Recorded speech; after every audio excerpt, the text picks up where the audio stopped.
Recordemos que estos acuerdos de paz van a tener utilidades de cada uno de nosotros. Bueno, entonces dice, como partidos minoritarios de oposición e independientes, al igual que los grupos significativos de ciudadanos, está dirigida a Juan Manuel Santos, repito, como partidos minoritarios de oposición e independientes, al igual que los grupos significativos de ciudadanos, le expresamos al gobierno nacional mediante esta carta pública que hemos venido participando por varios meses en la mesa de partidos para debatir sobre una reforma política que tenga cambios significativos para profundizar y cualificar la democracia. Con esa disposición realizamos propuestas que hicimos llegar al ministro del Interior y que reafirmamos en la presentación del primer informe de la Comisión Especial en Cartagena, pero vemos con sorpresa que el gobierno no las ha tenido en cuenta. ¿Cómo se ve reflejado en el acto legislativo 011 de 2017 que modifica el artículo 108 de la Constitución Política? No han sido tenidos en cuenta nuestros planteamientos y vamos para una campaña electoral, y es una reforma política que se hace en medio pues, de una campaña electoral. La reforma política que se tramite por fast track, por la vía rápida, debe tener como único fin garantizar una apertura democrática, mejorar la participación de los partidos minoritarios, los movimientos sociales y grupos significativos de ciudadanos en la vida política del país.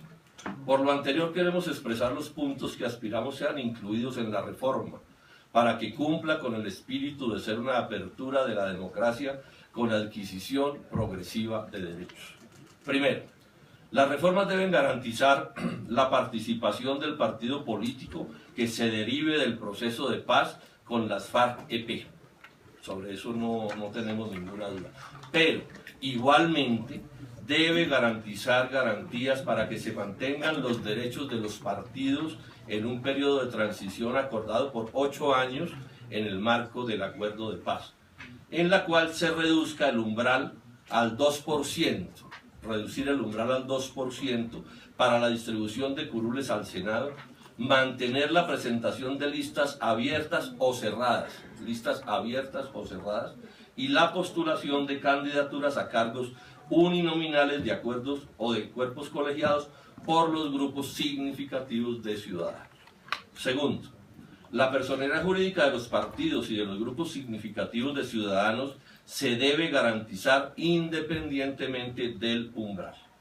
El porcentaje de afiliados exigido para obtener personalidad jurídica, 0.3% del censo electoral, otorga en todo caso el derecho a la postulación de candidaturas a cargos de elección popular a nivel nacional y territorial. La adquisición de los derechos a la financiación y el acceso a medios de comunicación será progresivo según los resultados electorales de los grupos significativos de ciudadanos o de los nuevos partidos políticos. La reglamentación del registro de afiliados debe garantizar legalmente el manejo transparente y reservado del mismo, evitando cualquier tipo de exclusión a los ciudadanos que lo integren. Tercero, se debe garantizar el pluralismo político y una mejor representación de los partidos minoritarios y de los grupos significativos de ciudadanos mediante la reglamentación de coaliciones previstas en el artículo 263 de la Constitución Política, pudiendo presentar listas abiertas.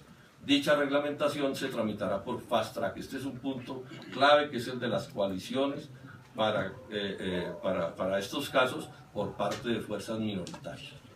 Cuarto, ampliar en condiciones de igualdad la financiación estatal de los gastos de funcionamiento de los partidos políticos. Igualmente, la financiación estatal total de las campañas electorales debe ser responsabilidad de los partidos políticos, quienes recibirán los recursos y los distribuirán entre sus candidatos bajo principios transparentes y democráticos, y deben responder por su aplicación ante las autoridades electorales y los órganos de control del Estado. Se debe crear la unidad especializada para el análisis e investigación financiera para vigilar la financiación de las campañas electorales. Una especie de UIAF electoral, este es otro punto bien importante, que garantice que no se violen los topes, ni entren recursos privados ni ilegales a la política a través de las elecciones. Quinto, la implementación del voto electrónico, otro punto clave que está incluso en la ley y que nunca han querido cumplir. La implementación del voto electrónico y la identificación biométrica, la garantía de un censo electoral depurado con la capacidad de los partidos para auditar este procedimiento y suficiente ubicación de puestos y mesas de votación en el área rural. Sexto, de acuerdo con lo establecido en el capítulo étnico del Acuerdo de La Habana, en lo que concierne al punto 2, se debe garantizar el derecho fundamental a la consulta previa, otro asunto de mucha importancia, libre e informada, así como el derecho a la participación política de los pueblos étnicos, en todo lo concerniente a la reforma política y reforma a la organización electoral. Séptimo, plenas garantías para la efectividad del derecho a elegir y ser elegido mediante la derogatoria expresa de toda norma electoral, disciplinaria o fiscal que contravenga el artículo 22, numeral 2, artículo 29 y 8.2, literal H, y artículo 25 de la Convención Americana sobre Derechos Humanos, pues el llamado Pacto San José de Costa Rica. Por último, le solicitamos al señor presidente de manera urgente una reunión con los partidos firmantes y la reactivación de la mesa de partidos sin exclusiones antes de la revisión de los proyectos legislativos por parte de la CSIBI para tramitar la reforma política que usted anunció, le decimos al presidente, que se presentará en la primera semana de mayo. Atentamente firman todos los partidos que ya se han señalado y congresistas y dirigentes políticos. Muchas gracias. Bien, agradecemos a todos los periodistas que nos acompañan en esta mañana. Si ustedes tienen preguntas, es el momento para formularlas. Sí, ese séptimo punto, ¿qué quiere decir?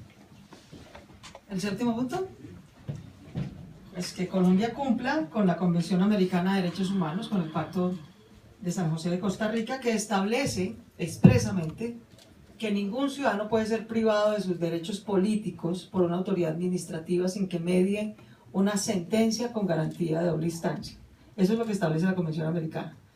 Yo no sé si Gustavo quiera profundizar más ese punto, pero es una solicitud conjunta que hacemos todos, que se cumpla esa norma y que se deje explícita y taxativa en la reforma política que entra en curso. Que la Procuraduría no es esa función disciplinaria. Si me permites, Que no pueda sancionar, que nadie le pueda quitar sus derechos políticos a una autoridad administrativa sin que medie realmente un juicio con garantías y una sentencia. si me permite, el tema tiene que ver con lo siguiente. El núcleo central del derecho político es elegir y ser elegido. Y en todos los tratados internacionales de derechos humanos, los derechos políticos hacen parte de los derechos humanos. Es decir, elegir y ser elegido es un derecho humano. El tratado que aquí se menciona, la Convención Americana, del cual Colombia es signatario desde 1972, determina que nadie puede perder su derecho a elegir o ser elegido sino por sentencia judicial de juez penal, es decir, por haber cometido un delito. Y en Colombia, como en otros países de América Latina, exactamente Venezuela, autoridades administrativas no judiciales, es decir, que responden a el gobierno y por tanto a unos partidos políticos específicos, tienen hoy facultades para quitarle el derecho político de elegir o ser elegido a rivales. Eso pasó con Piedad Córdoba, ha pasado con centenares de alcaldes en Colombia, pasó conmigo, pasa conmigo particularmente. Es decir, que en Colombia existe una violación permanente a los derechos humanos políticos estatuidos en la Convención Americana. Lo que se está pidiendo en esta carta es que el gobierno colombiano, a través del proyecto de reforma, respete el Tratado Internacional de Derechos Humanos que firmó en 1972 y que establece que no se le puede quitar derechos políticos a ningún ciudadano o ciudadana de Colombia, sino en virtud de una sentencia judicial de juez penal. Bien, antes de darle espacio a la siguiente pregunta, quiero anunciarles que está con nosotros el magistrado Armando Novoa, quien en próximos minutos va a entregar un comunicado del Consejo Nacional Electoral. Continúe. ¿Ustedes buscarían que eso tuviera retroactividad o que fuera a partir de que se aprobara la reforma? Sobre todo lo que tiene que ver con ese punto séptimo. Las reformas constitucionales son intemporales. En cualquier aspecto, no solamente en esto, son intemporales. Ahí, y quiero aquí repetirlo, si elegir y ser elegido es un derecho fundamental, el núcleo central del derecho político y de la democracia, si se quiere un sistema pluralista, los regímenes políticos no pueden limitar, más allá de los tratados internacionales, ese derecho.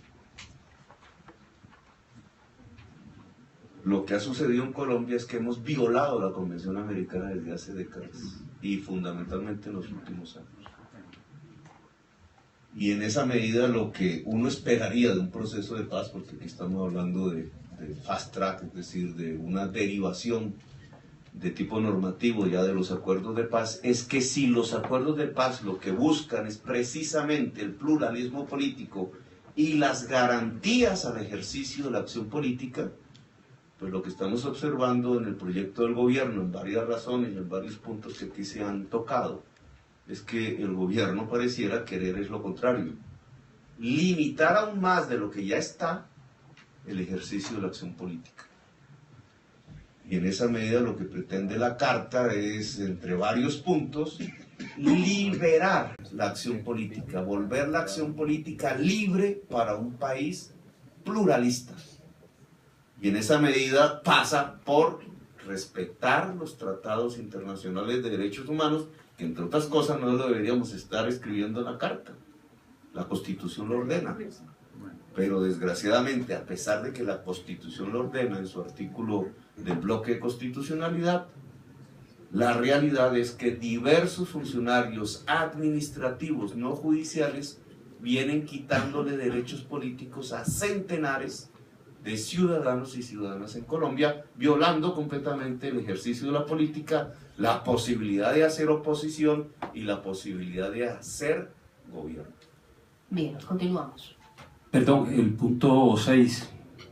Si hay una resolución presidencial del 2013 de consulta previa, ¿qué quiere decir entonces este punto, el 6?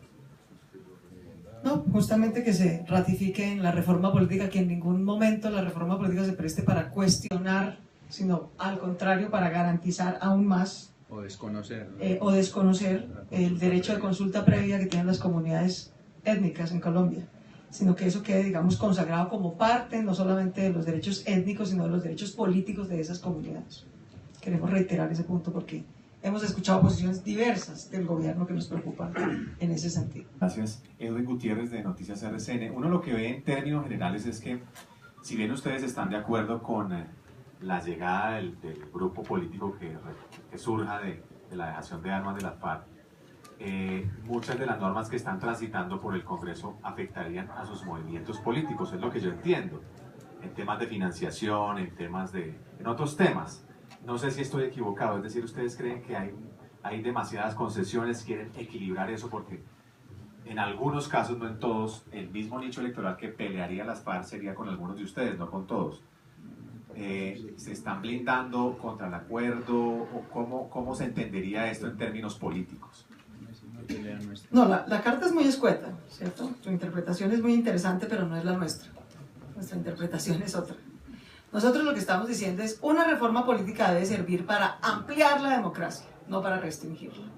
Y ciertamente esta reforma política no puede ser una especie de puerta giratoria, donde entran unos pero salen otros. No, se trata de que todos estemos y todos quepamos en igualdad de condiciones y en igualdad de derechos.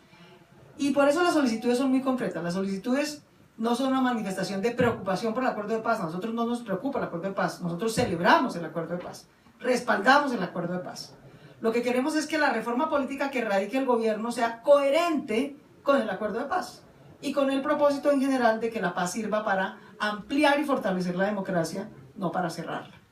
Y por eso estamos estableciendo unos puntos mínimos. Si tú ves, adrede, decidimos no pronunciarnos punto por punto de las cosas que está proponiendo, por ejemplo, la misión electoral. ¿Por qué? Porque vamos a tener una audiencia pública especial este jueves para analizar en detalle cada una de las propuestas de la misión electoral. Así que no estamos entrando en ese terreno todavía.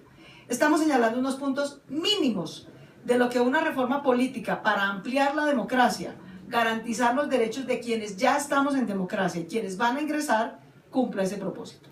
Y esos puntos mínimos yo quisiera destacarlos no solamente por su contenido, sino por quienes los firman. Esta es la primera comunicación pública que firma Compromiso Ciudadano de Sergio Fajardo, el Movimiento Progresistas de Gustavo Petro, que encabeza él, el Polo Democrático, Los Verdes, Maíz, AICO, ASI, Mira, 11 organizaciones en total, Opción Ciudadana. Entonces, eso es lo relevante aquí, digamos, que estamos todos unidos, todos respaldando los acuerdos de paz, diciendo, nos parece bien que se haga una reforma política a propósito de los acuerdos de paz, pero esa reforma política debe garantizarnos a todos igualdad de derechos.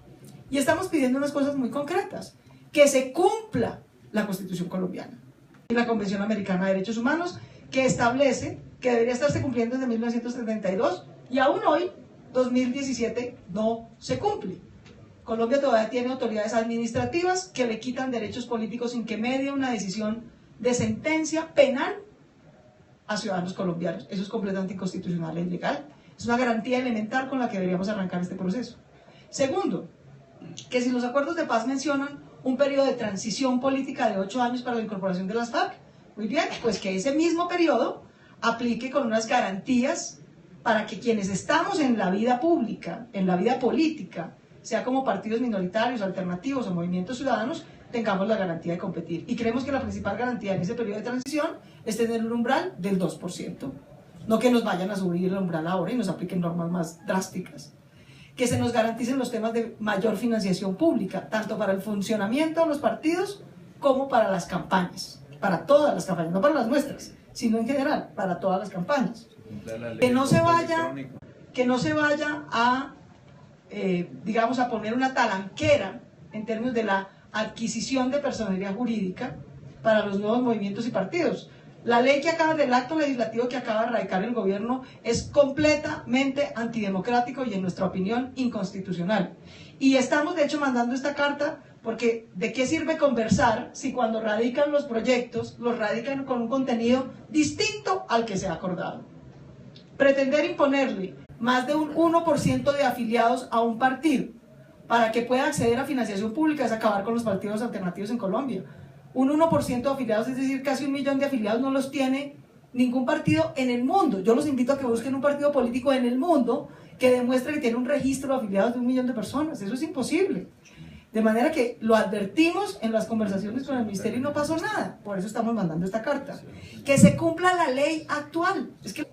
O el voluntarismo del registrador. Y nosotros exigimos que se cumpla la ley en materia de voto electrónico. El tema de coaliciones. Es tal vez el mayor acuerdo que ha empezado, hemos logrado sacar en estos 2 años y medio, es que los partidos políticos, hicimos una reforma a la Constitución, ya quedó establecido en la Constitución, que los partidos y movimientos políticos que tengamos menos del 15% de los votos en una circunscripción, podamos coaligarnos para competir en esa circunscripción en la respectiva corporación pública. Consejos, asambleas, Cámara de Representantes y Senado. ¿Qué estamos exigiendo aquí? Que se reglamente dentro del paquete de Fast Track y de reforma política a propósito de los acuerdos de paz, esas coaliciones, y lo decimos con todas sus letras, porque las vamos a usar en el 2018.